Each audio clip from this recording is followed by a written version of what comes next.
Oi, gente, tudo bem? Quinta-feira, mais uma live da Fer.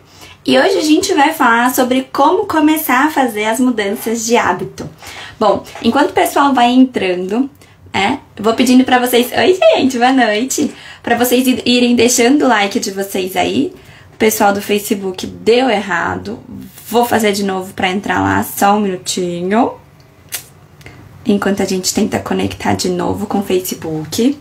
Boa noite, galera! Bom, já pra lembrar quem não tá acostumado, quem é novo por aqui, em todas as lives da Fer e no Fer Me Explica, que acontece na segunda-feira, a gente tem um combinado da nossa meta hídrica. Então todo mundo com a garrafinha de água, comenta aí pra mim quem tá com a sua garrafinha já pra começar a tomar essa água comigo e a gente melhorar a nossa ingesta hídrica já ao longo da live.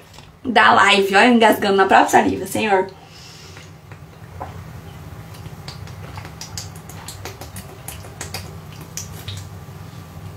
Hoje a gente vai falar, gente, sobre as mudanças de hábito, né?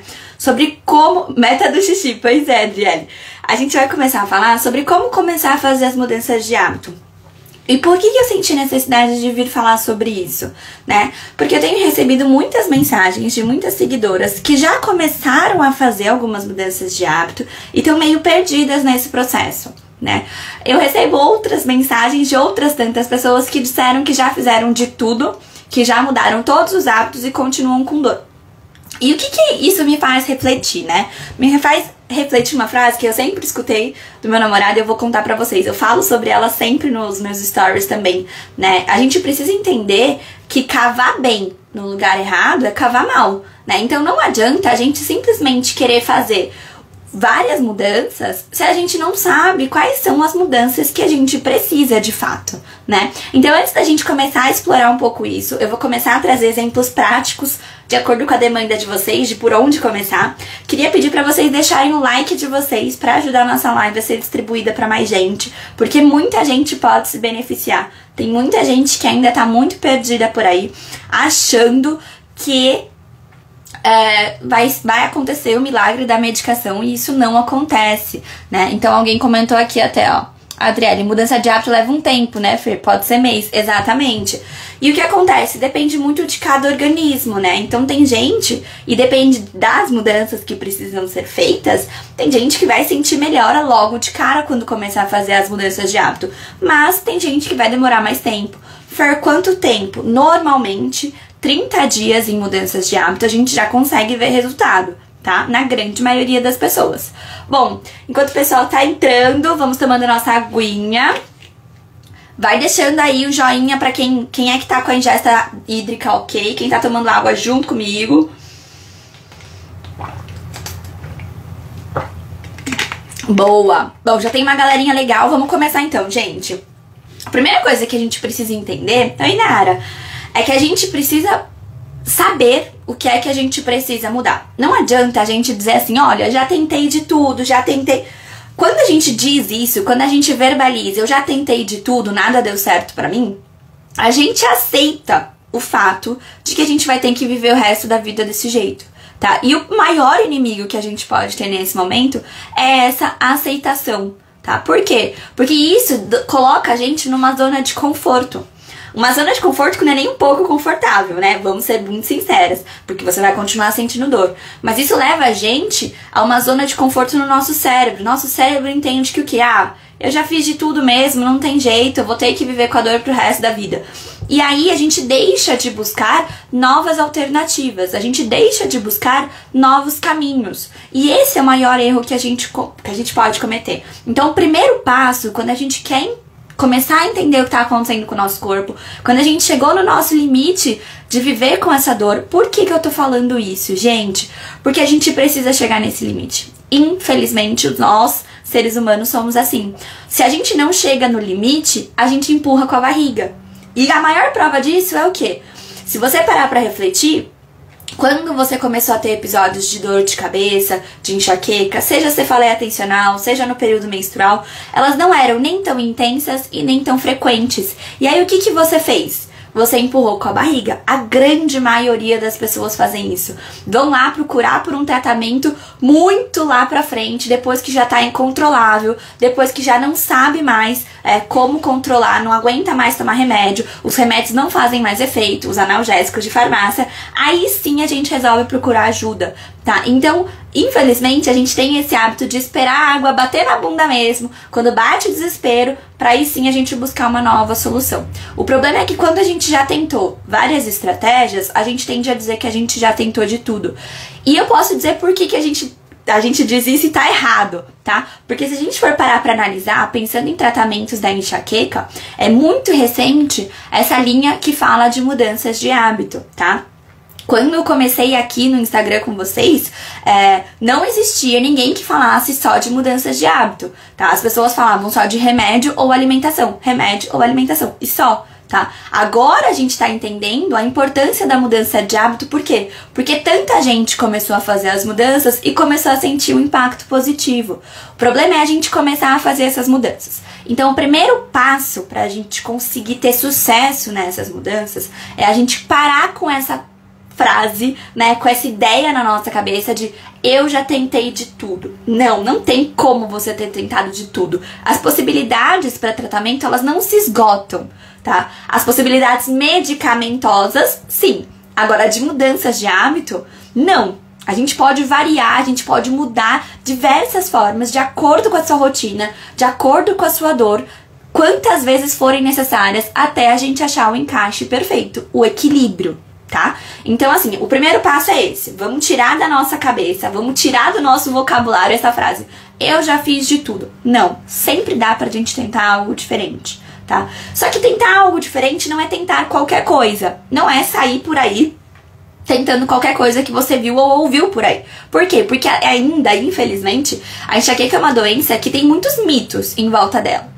Então, eu tava atendendo uma paciente ontem que ela até falou pra mim: Fer, uma hora a gente escuta que não pode isso, outra hora a gente escuta que pode, outra hora... E aí a gente fica confuso. É justamente por isso que tem esse espaço aqui no Empoderamento da Enxaqueca pra vocês trazerem as dúvidas de vocês, né? No Fer Me Explica toda segunda-feira, pra vocês poderem tirar as dúvidas das coisas que vocês escutaram por aí e vocês não sabem se era real ou não.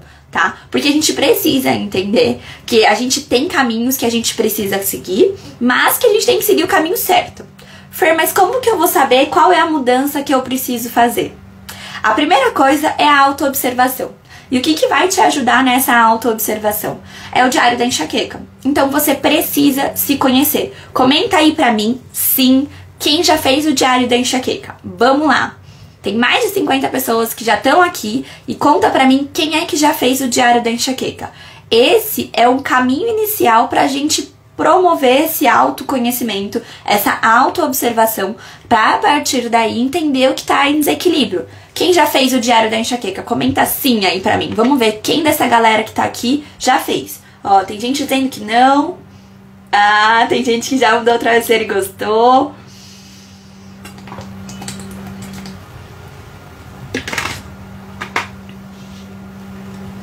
Vamos lá, tá vendo? Tem gente que já fez. Ótimo, gente. Primeiro passo vocês já deram, tá? Agora, o que a gente vai fazer? Essa live vai ser bastante interativa, tá? O que é que vocês identificaram nesse diário da enxaqueca? O que é que tava em desequilíbrio pra vocês? Fer, mas como que eu vou saber o que é que tá em desequilíbrio, o que é que tá errado? Bom, gente, eu vou trazer alguns exemplos pra vocês entenderem, tá? Então, ó, já vou fazer uma pausa só pra responder a Gislene. Fer, só faço quando tenho dor. Tá aí o erro, tá? Por quê? O que acontece? Se você faz só quando você tem dor, você não consegue entender o que tá em desequilíbrio e levou você a esse quadro de dor. Entendeu? Então você precisa fazer mesmo nos dias que você tá bem. Isso acontece com frequência, né? E é uma coisa que me deixa meio até desestabilizado. O que acontece? Tem muita gente que vem para atendimento comigo e não faz o diário da enxaqueca, né? Não tá fazendo. E isso é um critério pra passar comigo. Você precisa ter o diário da enxaqueca pra passar em consulta comigo. Senão a gente não faz. Eu cancelo consulta. A gente não faz consulta sem diário, tá? Então, por quê? Porque a pessoa acha, eu só tenho dor uma vez a cada 3 meses. Beleza. Então, em todos os outros dias eu não vou fazer o diário. Tá errado. Por quê? Porque assim a gente não vai enxergar o que tá em desequilíbrio, porque o corpo vai acumulando fatores, né? Então, a gente não enxerga o que tá em desequilíbrio, que tá se acumulando durante todo esse mês, pra chegar lá daqui 3 meses e você ter dor. E esse é um aspecto importante. Então, vamos começar a falar um pouquinho, né, sobre o que pode estar alterado nesse diário para quem já fez o diário, para quem não fez. Na minha bio tem o link. Oi, Biel! Na minha bio tem o link. Você vai lá, clica, baixa o diário da enxaqueca para você começar a entender o que tá em desequilíbrio. Então vamos lá. O que não é normal? Vamos começar falando aí. Para quem fez o diário e já enxergou desequilíbrio, conta pra mim o que enxergou. Eu vi que o pessoal falou de doce, né? A parte de doce, ela vai entrar na questão da alimentação. O que você vai ter que observar? A gente acaba culpando muitas vezes o chocolate em si. Mas a gente tem que entender que o chocolate que a gente come, né, ele é muito mais gordura e açúcar do que cacau. E tá aí o grande erro. Muitos pacientes que tinham como gatilho o chocolate esse que a gente compra no mercado comum, né, quando experimentaram o chocolate, né, 70% cacau ou mais, ou quando fizeram um chocolate caseiro, que tem a receita aí no meu feed, tá no meu destaque, né, começaram a perceber que o chocolate, na verdade, não era o gatilho de crise. O que era o gatilho de crise era a gordura, os conservantes e o açúcar que tinha naquele chocolate comum.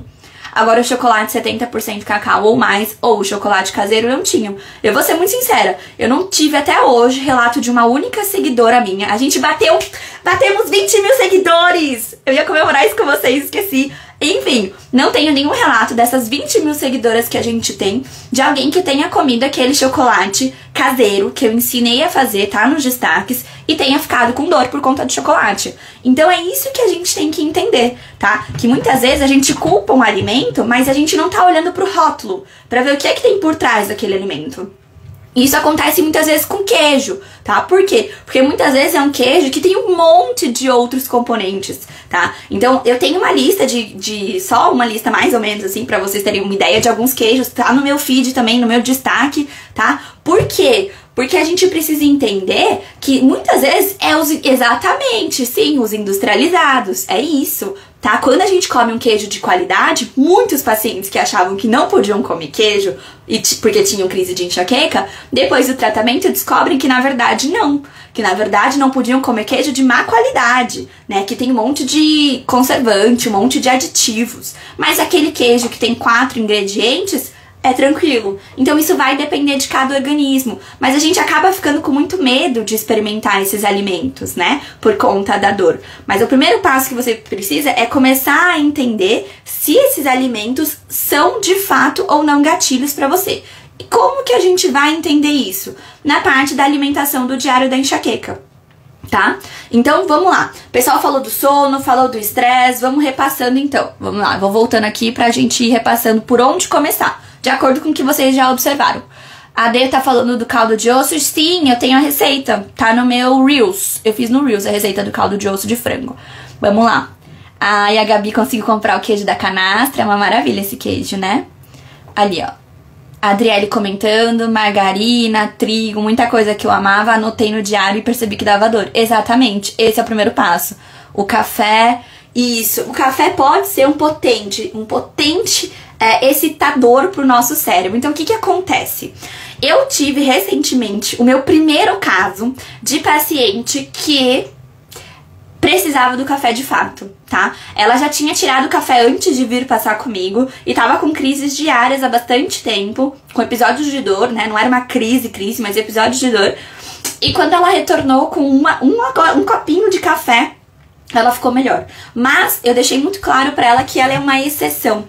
Pra grande maioria das pessoas, o que acontece? O café não é só a cafeína, tá, gente? Então isso vale pro café descafeinado também, tá? O café, ele tem, além da cafeína, outros componentes estimulantes do nosso cérebro. E o cérebro de quem sofre com enxaqueca, eu não canso de explicar pra vocês, ele é um cérebro mais estimulado, ele tá o tempo todo excitado, tá? Enquanto o cérebro de uma pessoa sem enxaqueca, ele fica lá quietinho e de vez em quando ele dá uma acelerada, o nosso, ele fica o tempo todo assim, ó, excitado. E aí o que acontece? Quando a gente põe pra dentro do nosso corpo qualquer coisa que gere mais excitação, que deixe esse cérebro mais excitado, a gente proporciona um ambiente favorável para as crises de enxaqueca, tudo bem? Então isso não vale só pro café, isso vale pro café, pro chá verde, pro chá mate, pro chá preto. Então a gente precisa começar a observar a ingesta desses alimentos, tudo bem? Bom, vamos lá. O que mais que vocês observaram no diário da enxaqueca que vocês fizeram e perceberam que estava em desequilíbrio? Vou falar algumas coisas que não são normais aparecer pra vocês no diário da enxaqueca, quem tá fazendo. Não é normal, vamos começar pelo sono, tá bom? Não é normal você acordar durante a noite. Quem acorda durante a noite, comenta aí pra mim. Sim. Não é normal você demorar mais de 30 minutos pra dormir quando você deita na cama. Quem faz isso, comenta sim também pra mim. Só pra gente saber quem tá com sono alterado. Não é normal também você acordar no meio da noite pra fazer xixi. Isso também não é normal. Não é normal você acordar de manhã já com dor de cabeça. Comenta pra mim quem aí tem alguma dessas coisas que acontece com você. Se você tem algum desses fatores, isso já quer dizer que o sono tá em desequilíbrio, tá? Então já tá aí, você já entendeu, já anota pra quem ainda não fez o diário e já se identificou, né? Já anota aí que já tá de cara, já tô dizendo pra você que o sono não está ok. Precisa olhar pra esse sono. Esses são só alguns dos fatores do sono, tá, gente? São outras coisas, existem outras coisas que a gente vai avaliar também. Mas, pensando basicamente assim, né, dando uma enxugadinha, é isso. O que mais? Vamos lá. Vamos de soluções, então, pode ser? Vamos bate e volta? Problema, solução? Como que a gente pode fazer pra melhorar? Bom, se você tá acordando com dor durante a noite, eu fiz um vídeo recentemente sobre isso, então eu vou voltar nisso um pouquinho mais pra frente, tá? Se você deita na cama e demora muito pra dormir, o que pode estar acontecendo? Pode ser que tenha uma questão da ansiedade envolvida, tá? O que a gente tem que observar? A gente precisa entrar nesse quadro com uma higiene do sono. Pra quê? Pro seu corpo entender que tá chegando a hora de dormir e pra quando você deitar na cama, você conseguir dormir. Quando a paciente tem essa alteração, essa insônia, né, inicial, que a gente chama, que deita na cama e não consegue dormir, demora, essa pessoa, ela tá com o ciclo circadiano dela bagunçado. Muito provavelmente uma pessoa que sente bastante sono depois do almoço. É uma pessoa que, perto da hora de dormir, ela ainda tá fazendo o quê? Ela ainda tá mexendo no celular, ela tem televisão que fica ligada no quarto, ela trabalha até tarde, ou ela resolve ler livro antes de dormir. Essas pessoas costumam ensinar o seu cérebro que não está na hora de dormir. Para pra pensar. Como que o nosso cérebro entende que tá na hora de dormir, tá? Quando ele entende que o dia está escurecendo. Gente, é assim desde sempre, desde os homens das cavernas, entendeu? O nosso cérebro entende que tá na hora de dormir quando o dia escurece. Agora, o que a gente fez? A gente inventou a luz, né? E aí, o que a gente faz? A gente fica com essa luz acesa até tarde da noite. E, de repente, a gente desliga e fala assim, cérebro, hora de dormir.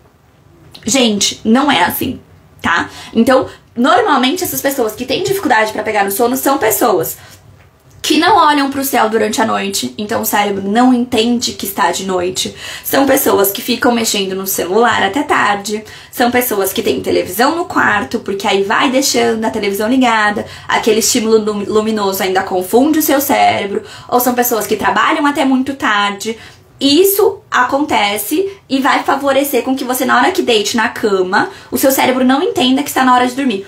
Tem outro fator importante que eu esqueci de comentar com vocês, que é muito frequente. Pessoas que usam a cama pra fazer outras coisas. E aí eu não tô falando de fazer amor, tá, gente? Eu tô falando assim, ó. Ah, eu vou trabalhar, eu trabalho na cama. Eu vou ligar pra minha mãe, eu ligo pra minha mãe da cama. Eu leio livro na cama. Eu faço um monte de coisa na cama. Gente, o que seu cérebro entende? Que lá é um lugar de faz tudo. Sendo que, na verdade, o que o seu cérebro precisa entender é que a cama é um lugar pra dormir. Você entendeu? Agora eu vou responder a pergunta da Érica. Ler um livro com a luz apenas no livro pode? Não. Sabe por quê? Porque você vai forçar a sua vista.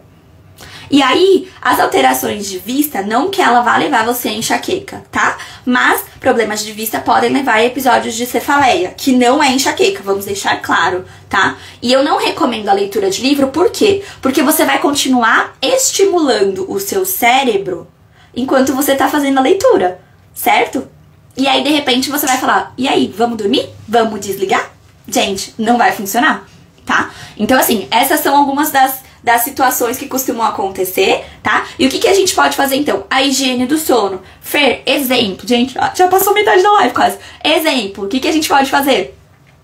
A gente pode, meia hora antes, desligar a TV e a gente não vai mais assistir TV. Meia hora antes, sem contato com eletrônicos. Dá boa noite pra quem você quer no WhatsApp, meia hora antes da hora de você deitar na cama. Fer, mas que raio que eu vou ficar fazendo meia hora antes? Meia hora antes, você vai começar a desacelerar. Você vai parar 5 minutos e olhar pro céu. Gente, vocês já olharam pro céu hoje? Parece tosco, parece muito tosco, gente. Mas pro nosso cérebro é importante. Pra ele entender que está anoitecendo. Pra ele entender que não é mais de dia, que não tá mais na hora dele estar acelerado, tá? O que acontece? Olhe pro céu. O seu cérebro precisa entender que tá anoitecendo. Meia hora antes, já chega de celular, chega de televisão.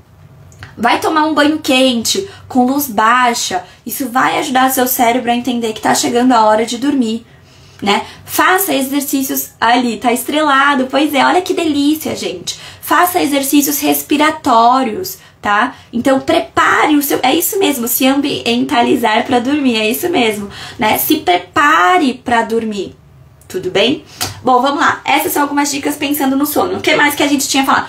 Isso, Vã, os exercícios respiratórios são maravilhosos pra esse momento, tá? Quem tem dúvida, assim, de como fazer, se eu não me engano, teve uma live que a gente fez, assim, meio de sopetão, que eu tô com uma cara de sono, que ficou salva lá no Telegram. E lá eu faço um pouco de automassagem, alongamento matinal e exercício respiratório. Dá uma olhada lá no Telegram, porque se eu não me engano, tá lá. Se não tiver, comenta aqui pra mim na próxima live, Fer, não tava. E aí eu faço uma live de manhã um dia com vocês pra gente fazer isso, tá? Bom, vamos lá. O que mais que pode tá alterado no diário de vocês? Vocês já falaram do sono. Vamos pensar A gente falou, né? Eu falei da dificuldade de dormir, né? Então, pra quem acorda no meio da noite, normalmente tá associada a uma ansiedade muito grande. Então, a gente precisa trabalhar essa ansiedade. E, normalmente, tá associada a fazer xixi. A pessoa acorda durante a noite pra fazer xixi. E aí, o que acontece? A gente precisa diminuir a ingesta hídrica, tá? Pelo menos 2 horas antes de dormir, para que a gente não corra o risco de ir dormir com a bexiga cheia e acorde para fazer xixi no meio da noite. Além disso, é importante, mesmo se você tiver sem vontade de fazer xixi, antes de você dormir, você se sentar no vaso, tá? Muitas vezes você não tá sentindo vontade, mas na hora que você senta lá para fazer xixi, tem xixi e ele sai, tá? Então essa é uma estratégia que você pode utilizar. Então controla a última hora do seu último copo de água antes de dormir, que isso vai te ajudar, tudo bem? Vamos lá. Quem acorda de manhã com dor? A gente já falou sobre isso num vídeo recentemente. O que acontece? A gente tem que olhar o quê? A altura do travesseiro. É importante a gente observar. Teve alguém que comentou aqui que já fez a mudança e tá em outro mundo, tá? A gente tem que observar o tempo de jejum. Gente, naturalmente, durante a noite a gente vai fazer o jejum. Óbvio, ninguém acorda no meio da noite pra comer, tá? O que a gente tem que observar? Se de manhã, quando você acorda, você sente fome, é um marcador que nos chama a atenção. Outra coisa é, se você come de noite 4 horas antes de você dormir, você já gastou grande parte da energia que você adquiriu durante a alimentação enquanto você estava acordada. Só que quando a gente dorme, a gente gasta energia também. E aí, o que acontece? Quando a gente gasta a nossa energia e aí vai chegar no dia seguinte ou no meio da noite, a gente vai ter diminuído muito a nossa quantidade de energia disponível. A gente vai estar num quadro de hipoglicemia importante, fora do normal, que já é esperado, né, para 7, 8 horas de sono. A gente vai estar num quadro mais agudo de hipoglicemia, e essa hipoglicemia, ela auxilia, pra gente tentar regular a quantidade de energia no nosso corpo, o nosso cérebro libera mais substâncias que são inflamatórias, quando estão lá sem a comidinha pra gente ter fonte de energia. Então é por isso que a gente torna um ambiente favorável para as crises de enxaqueca quando a gente janta 4 horas antes da gente dormir. O ideal é ter pelo menos 2 horas. Também não vai jantar 1 hora antes de dormir que vai te dar refluxo, tá? Mas assim, pelo menos 2 horas antes de dormir você ter se alimentado, tá? Então vamos lá. Tem gente contando que o jejum ajuda. Não é normal, tá? É uma exceção, tá? Então é muito engraçado isso. É muito bom que você traga isso para todo mundo entender que... gente, não existe uma receita de bolo que sirva pra todo mundo, tá? Então, enquanto a grande maioria grande maioria mesmo, vai piorar com o jejum, uma ou outra pessoa ainda vai se sentir bem. Enquanto a grande maioria vai ficar ruim com o café, uma pequena porcentagem vai se sentir bem. Então não existe uma questão absoluta, tá? Não dá pra gente ser 880. Não tem como eu dizer pra vocês, é proibido vocês comerem isso, é proibido vocês... Não, tá? Porque isso varia de cada organismo. Por isso que o diário da enxaqueca é tão importante. Porque vocês são indivíduos únicos, então vocês precisam se observar. E é bacana vocês trazerem isso pra mim. Por quê? Quer dizer que vocês estão tendo o filtro de entender que assim... Entendi como é que funciona, no meu corpo funciona, alguma coisa funciona diferente, mas entendi qual que é a relação do jejum com a enxaqueca, entendeu? Então isso é muito importante pra vocês, tá bom? O frio, a Adriane falando que o frio ajuda aliviador, exatamente, a gente tem a estratégia, né, da compressa fria, que ajuda muito mesmo nos momentos de dor. Bom, falamos do sono, o que mais que está alterado no diário da enxaqueca de vocês? Que vocês fizeram e está alterado e vocês não sabem como começar a mudar. A questão da ansiedade, por exemplo, e do estresse, né, que muita gente comentou aí pra mim. O que acontece? O que a gente precisa entender, né? Que quando a gente tá num período muito estressante, o que acontece? Um monte de alteração hormonal acontece no nosso corpo. A gente tem uma maior liberação de cortisol, que é o hormônio do estresse. Ele é excitatório, ele deixa o nosso corpo em sinal de alerta, tá? E isso favorece o surgimento das crises. Como que a gente pode auxiliar para diminuir tanto o estresse quanto a ansiedade? Já vamos falar dos dois então, tá? Atividade física. A atividade física, para quem tá com níveis elevados de estresse e para quem tá com muita ansiedade, é excelente. Fer, por onde eu começo? Comece com uma caminhada. Gente, a gente precisa entender que fazer uma mudança pequenininha é muito melhor do que não fazer nada. E é muito melhor do que fazer as mudanças erradas, fazer as mudanças que não é o que você precisa, tá? Então, comece a observar o seu corpo, tá? Tô dando as respostas pra vocês. Então, assim, observei que eu tenho muita ansiedade. Observei que você tá passando por um momento de muito estresse, anda muito irritado, tá muito estressado. A atividade física vai te ajudar. Comece com a caminhada. Fer, mas eu não consigo fazer ela todo dia. Todo dia é o ideal, mas um dia é melhor do que nenhum dia. Entendeu? Outra frase que eu sempre escuto é antes feito do que perfeito. Antes feito. Ai, não sei se é essa frase. Antes feito. Não lembro, gente. Agora eu bagunço na minha cabeça. Mas é isso. Pelo menos faça um pouco. É melhor do que nada. É melhor do que você falar assim: quando a minha vida estiver mais tranquila, eu vou fazer todos os dias. Não! Já que não dá pra você fazer todos os dias, que você faça pelo menos um pouco hoje, amanhã. E se não der no dia seguinte, tudo bem, mas que no outro dia você faça. Que você crie esse comprometimento com você. Por quê? O mais importante de tudo, gente, é que vocês consigam todos os dias se olhar no espelho. Isso é um exercício, tá, gente? Se olhar no espelho e falar assim, o que eu fiz por mim hoje? E quando eu falo por mim, não é só por você pensando na sua enxaqueca, é em você como mulher, em você como homem, em você como um todo, tá? O que eu fiz por mim hoje? O que eu fiz hoje pra evitar a minha enxaqueca? O que eu fiz? É isso que eu quero que vocês se perguntem. Porque isso faz parte de feito é melhor que perfeito. É isso! Essa é a frase, feito é melhor que perfeito. É isso que eu quero de vocês. Tem gente que já me corrigiram, já até sacaram a ideia, tá? Espero que vocês estejam nessa, de feito é melhor que perfeito. Decorei a frase, é essa, gente. Arrasou, tá?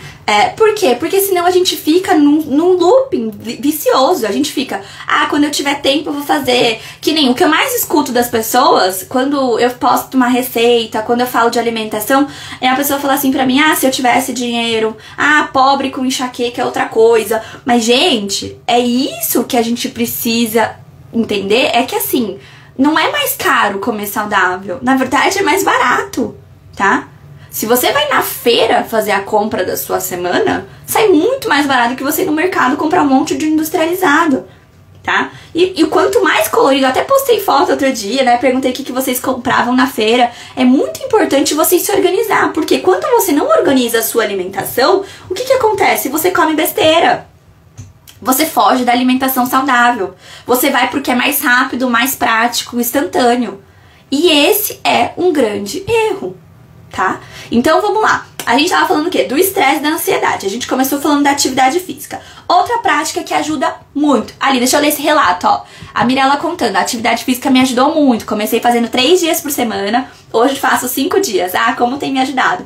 Eu fico muito feliz com isso, tá? Porque é isso, você começa com um pouquinho. E o que vai acontecer, gente? Você vai começar se sentindo bem fazendo isso. E aí quando você vê, você vai querer fazer mais vezes, porque você se sente bem e ajuda a controlar a ansiedade e o estresse. Outra coisa que a gente pode fazer para melhorar tanto a questão da ansiedade quanto do estresse: exercícios respiratórios. Já fiz live aqui fazendo exercícios respiratórios com vocês, fiz vídeo. Então assim, a gente pode fazer de novo se vocês quiserem. Eu tô sempre abrindo a caixinha de sugestões de tema de live. Se vocês quiserem fazer, a gente faz. Por quê? Porque os exercícios respiratórios, o que acontece? Quando a gente faz os exercícios respiratórios, a gente ativa uma região do nosso cérebro que ela é responsável pela sensação de paz, de calmaria, de relaxamento. E isso que é o benefício do exercício respiratório. Quando a gente começa a fazer ele todos os dias, a gente começa a ensinar o nosso corpo como controlar esse desequilíbrio que é gerado pela ansiedade ou pelo estresse. Então, isso se torna uma prática de autocontrole. É por isso que eu falo assim, ó, quando que eu fui descobrir, sendo muito sincera com vocês, quando que eu fui descobrir o poder do exercício respiratório? Quando o meu namorado falou pra mim um dia, assim, você tá com dor? E tava começando a surgir a dor, mas eu nem tinha falado nada. Daí eu falei, como que você sabe? Ele falou, sua respiração tá diferente. Aí eu fiquei, como assim minha respiração tá diferente? Eu nunca reparei nessa respiração. E aí eu comecei a reparar. E de fato, uma das primeiras coisas que se alteram é a nossa respiração.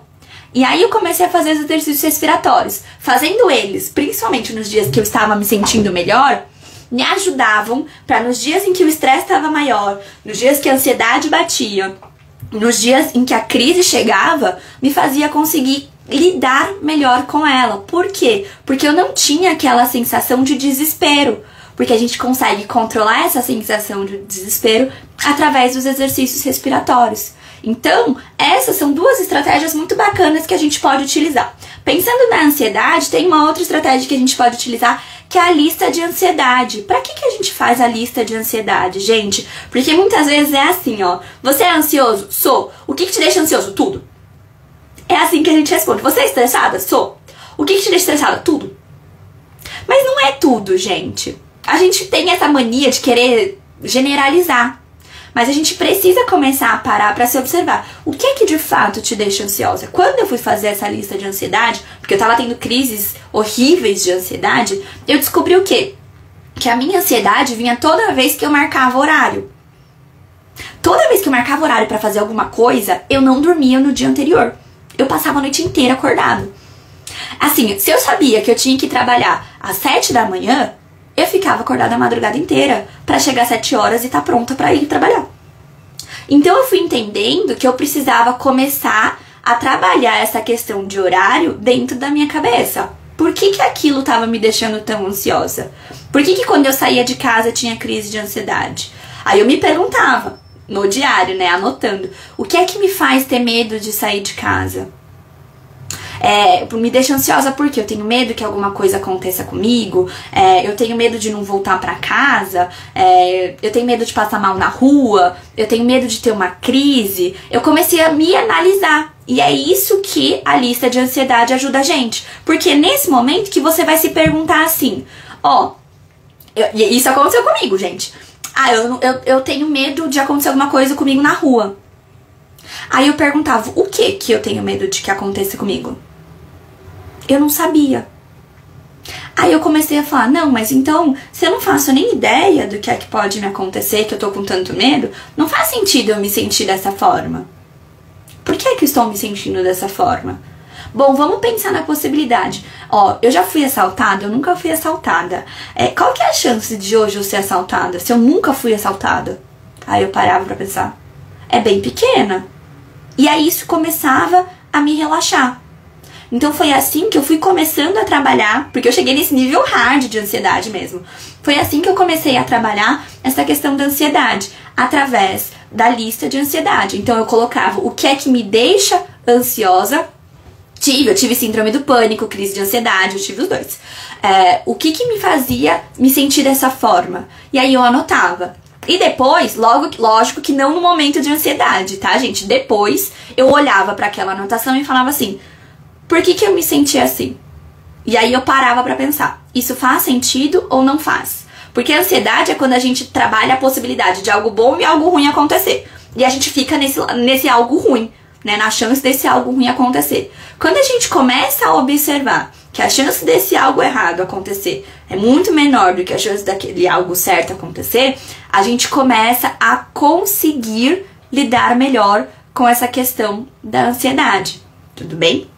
Então vamos lá. Já dei algumas dicas pra gente tratar, né, as mudanças que a gente pode fazer tanto pra ansiedade quanto pro estresse. Além disso, a gente tem óleos essenciais que a gente pode usar também nesse cenário para tentar diminuir esse impacto dessas alterações, principalmente da ansiedade no nosso organismo. Vamos lá. Outros fatores que vocês observaram no diário da enxaqueca de vocês que tá alterado. Contem pra mim que eu vou dar a solução. Vamos lá.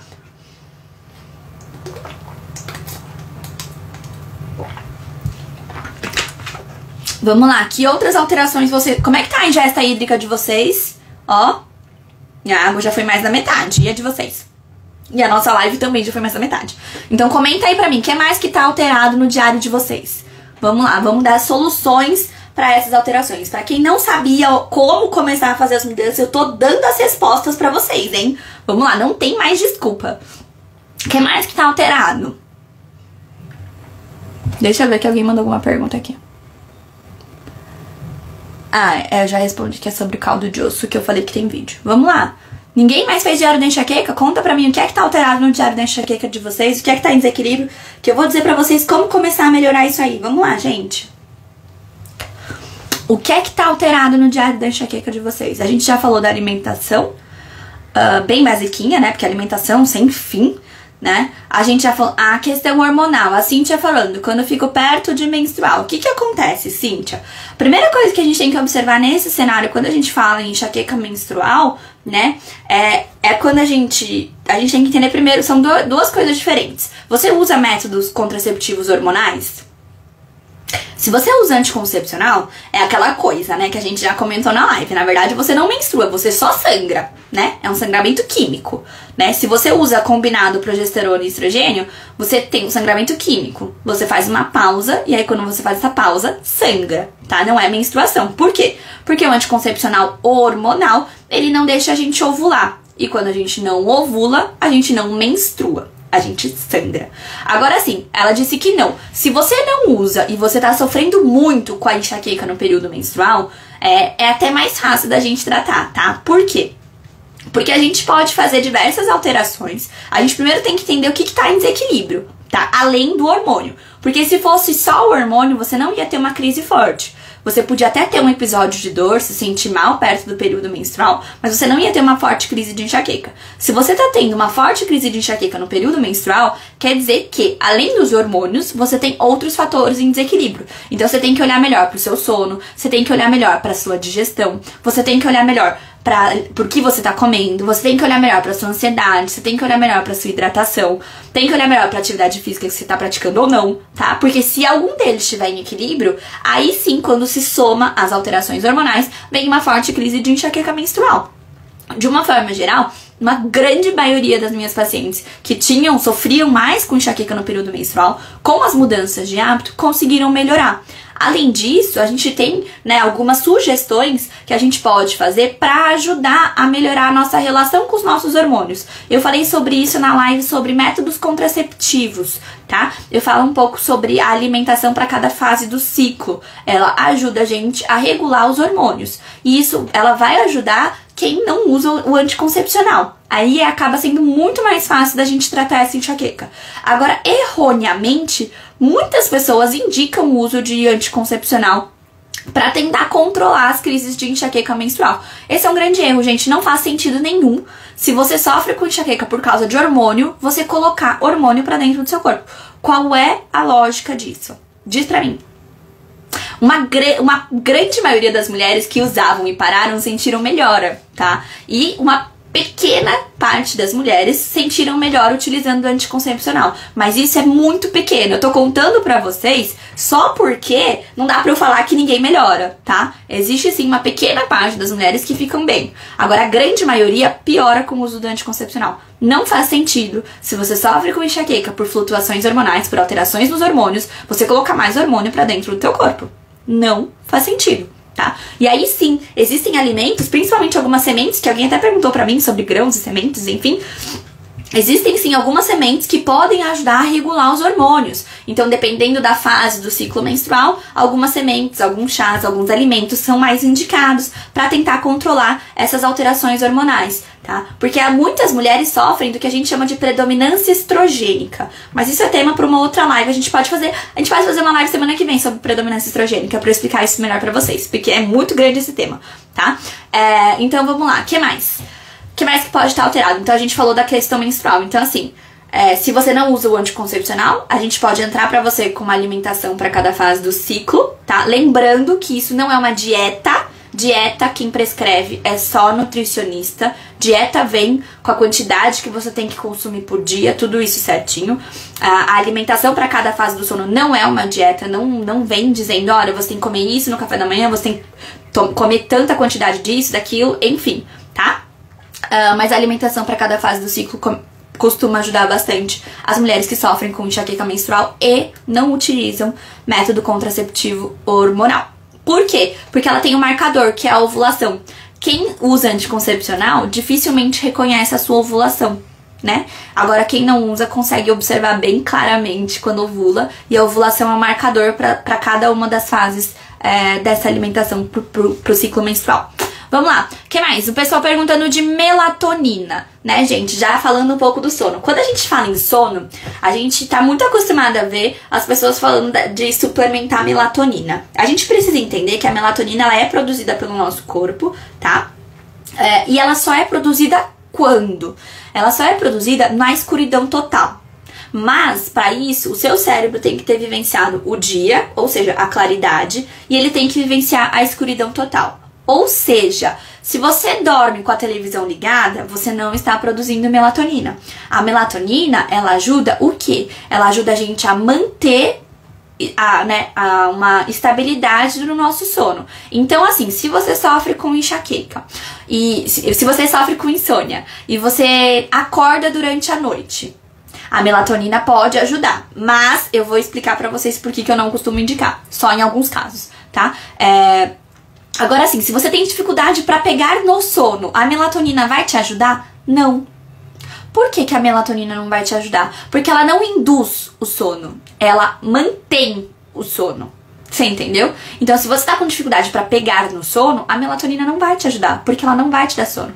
Aí talvez você fale assim, Fer, mas eu tomei melatonina por um tempo e me dava sono. Eu tomava 3 cápsulas. Pois é, porque você toma uma superdose, o que não é recomendado, tá? Eu não sei de cabeça aqui a dose mínima de melatonina, por quê? Eu vou trazer isso pra vocês num vídeo. Não sei de cabeça mesmo, mas o que eu já sei, né, é que a grande maioria dos medicamentos da melatonina, dos suplementos, né, de melatonina, a dose de cada cápsula é superior do que a dose que costuma ser indicada, o ideal, tá? Então é muito complicada a suplementação de melatonina, depende muito de caso para caso. Não adianta, até porque, se vocês forem observar, na verdade ela não é liberada, né? A gente compra a melatonina, ela só é liberada no Brasil para ser manipulada em farmácia de manipulação. Essas cápsulas prontas que a gente compra, na verdade não é liberada, viu, gente? Inclusive muita gente compra do exterior, porque aqui no Brasil não pode, tá?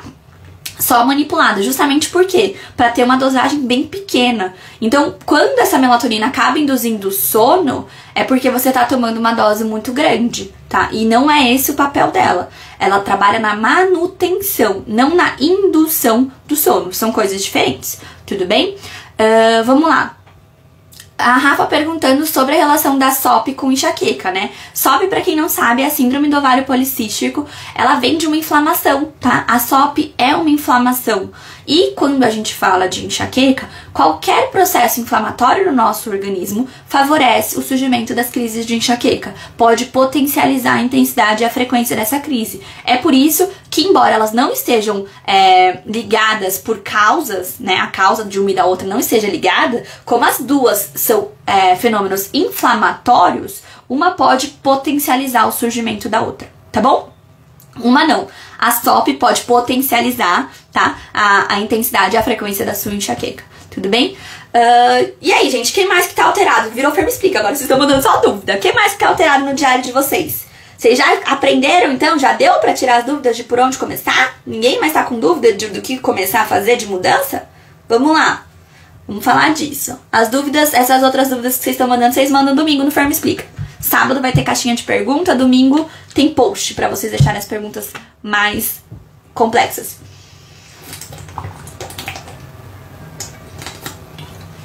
O que mais que tá em desequilíbrio que vocês não estão conseguindo organizar? Deixa eu ver, alguém pediu pra participar. Sobre o travesseiro. O travesseiro, a gente falou dele na questão do sono. Tem um vídeo, se vocês quiserem, se estiver difícil de achar, eu coloco ele no Stories pra vocês. É mais fácil achar eles no YouTube, tá, gente? Pra quem não sabe, eu tô no YouTube. É mais fácil vocês acharem o vídeo, porque você coloca lá na busca e aparece. Mas eu fiz um vídeo ensinando a altura ideal do travesseiro. Eu explico como é que faz pra você achar essa altura ideal. Vamos lá. O que mais que tá em desequilíbrio no diário de vocês e vocês não sabem por onde começar? Então a gente pode ter a questão do intestino, que ninguém perguntou. Vamos falar um pouquinho do intestino, rapidinho, dá tempo de falar do intestino. O que acontece? O intestino, como que ele vai influenciar, né? A gente já falou um pouco aqui sobre, hoje não, né? Mas eu sempre falo sobre desbiose intestinal, inflamação crônica de baixo grau. O que acontece? Se o nosso intestino não tá funcionando direito, uma série de consequências vão acontecer no nosso corpo. Fer, o que pode acontecer? A sinusite de repetição pode ser uma questão intestinal. A rinite de repetição pode ser uma questão intestinal. Espinhas pode ser uma questão intestinal, não só hormonal, como a gente erroneamente acha. As celulites podem ser uma questão intestinal. Recentemente eu tenho tido um monte de pacientes super novas, magras, que tem um monte de celulite. Por quê? O que é celulite? Célula inflamada. E como que acontece essa inflamação da célula? Ela começa lá no nosso intestino, tá? Então, a gente tem que observar o quê? Você faz cocô todo dia? Se você não faz cocô todo dia, se o seu cocô não afunda, se o seu cocô não parece uma salsicha lisa, se tudo isso não tá acontecendo, quer dizer que seu intestino não tá bacana. Comenta aí pra mim, sim, quem passa por alguma dessas alterações. Vamos lá. O seu cocô flutua? Se ele flutua, manda sim pra mim. Já é um sinal que não tá legal. Você tem intervalos grandes entre fazer cocô, então você faz um dia, daí dá 2 dias sem fazer, daí depois você faz mais um dia, depois você passa 5 dias sem fazer, aí você faz mais um dia. É assim, não tem uma regularidade na sua evacuação? Se isso acontece, manda assim pra mim. Quer dizer que também tá em desequilíbrio. Você tem muitos gases e muito arroto? O pum é muito fedido? Né? O seu cocô tem um cheiro muito desagradável? Ele fede muito? O seu cocô, por exemplo, ele tem formato de bolinha? Você consegue ver a comida no seu cocô? Se tudo isso tá acontecendo, é sinal de que seu intestino não tá ok. Já marca aí, mesmo quem não tá fazendo diário, que não está ok o intestino. Precisa olhar melhor para esse intestino.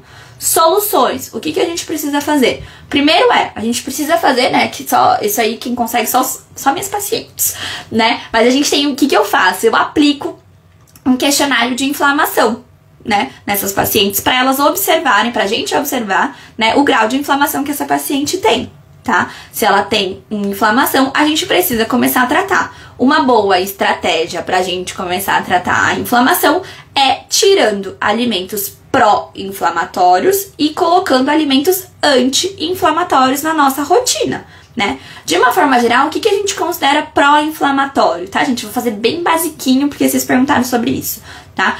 Os industrializados, de uma forma geral, costumam ser pró-inflamatórios. Condimentos, né? Mas condimentos que eu falo são aqueles temperinhos prontos. Não é o alho em pó, o gengibre em pó, a páprica, eles não. Eu tô falando daquele tempero, aquele caldinho pronto, aquele pozinho que você põe no macarrão instantâneo, aquele caldinho de feijão que você coloca. Exatamente. O que mais que é pró-inflamatório? O leite é pró-inflamatório, o açúcar é pró-inflamatório, o glúten é pró-inflamatório. Fê, isso quer dizer que eu tenho que cortar tudo? Não. Sabe por que não tem que cortar tudo de uma vez? Porque se você cortar tudo de uma vez, a gente não vai saber o que é que tava te inflamando. O que a gente costuma falar é, vamos fazer uma semaninha, você consegue fazer uma semaninha diminuindo o glúten? Vamos ver como é que você se sente? Ah, Fer, fiz, não senti diferença. Vamos fazer uma semaninha sem leite? Vamos ver como é que você se sente? Nossa, Fer, eu fiz, senti uma melhora, diminuiu gases, a minha espinha parou de sair. Pronto, já entendemos que o leite pra você tava te inflamando. Simples. E todo o processo inflamatório no nosso organismo potencializa o surgimento das crises de enxaqueca.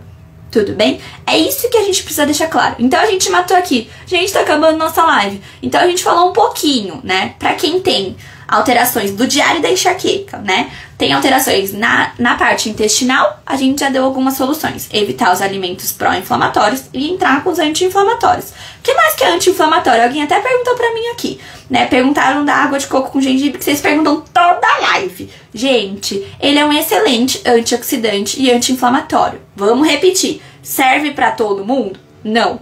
Quem toma remédio pra controle de pressão alta, tem que perguntar pro médico se pode utilizar, tá? O gengibre. Quem tem hemorroida, tem que tomar cuidado. E eu não recomendo a gente utilizar muito o gengibre. Aí tem mais um fator ali, aliás. Quem tem problema de coagulação, né? Quem não coagula bem o sangue, tá? Precisa ter cuidado, não pode tomar, precisa conversar com o cardiologista também, tá bom? Agora, tem que tomar cuidado quem, né? Eu sempre falo para as minhas pacientes que quando tá chegando no período menstrual, até a TPM você pode tomar. Na menstruação, você para de tomar esse gengibre. Por quê? Porque ele vai aumentar o fluxo sanguíneo da sua menstruação, tá? Para algumas pessoas, isso é indiferente. Tem pessoas que já tomam e que não sentem diferença. Outras pessoas tomaram durante a menstruação e perceberam um aumento do fluxo, durou mais dias e o fluxo foi mais intenso. Então, na menstruação, é bom a gente evitar esse gengibre. Para todo o resto do tempo, o gengibre com água de coco é um potente antioxidante e anti-inflamatório. Fer, você recomenda para todos os pacientes que não estão dentro desses critérios que você citou? Recomendo, tá? Inclusive, para quem não sabe fazer, tem no Reels um vídeo meu que eu também fiz, tá? Ensinando a fazer essa água de coco com gengibre. Bom, gente, então a gente falou de algumas soluções pro intestino quando ele não tá ok. A gente falou de soluções pro sono, como começar a melhorar o sono. A gente falou de soluções pro estresse e pra ansiedade. E que mais que a gente falou? Foram esses problemas que vocês trouxeram, né? Então essas foram as alterações que vocês mais encontraram no diário da enxaqueca de vocês. Se vocês não sabiam por onde começar, a resposta foi dada na live de hoje.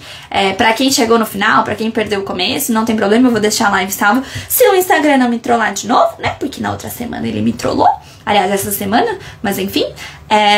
Espero que vocês tenham gostado da live. As perguntas que ficaram abertas, que vocês mandaram aqui agora e não deu tempo de responder, vocês guardem essa pergunta na cabecinha de vocês, porque no domingo tem caixinha de perguntas, tá? Pro Fer me explica como que funciona a caixinha de perguntas. Gente, a caixinha de perguntas cabe só uma pergunta pequenininha. Pra vocês não mandarem 300 caixinhas de perguntas, o que acontece? Deixa as perguntas grandes pra mandar no domingo, que vai ter um post. No post você consegue escrever a Bíblia naquele post, tá? Com a pergunta de vocês que for maior, pra gente poder responder, tudo bem? Então, eu espero que vocês tenham gostado da live, que tenha dado uma luz no caminho de vocês, pra vocês começarem a entender por onde começar a fazer as mudanças. Se você ainda não baixou o Diário da Enxaqueca, é gratuito, gente. Vai na minha bio, no link da bio, tem um dedinho fazendo assim, ó. Tem um link lá, clica lá. Fer, eu fiz isso e não recebi o diário. Aí você vai no meu perfil, tem as bolinhas assim de destaque, passa.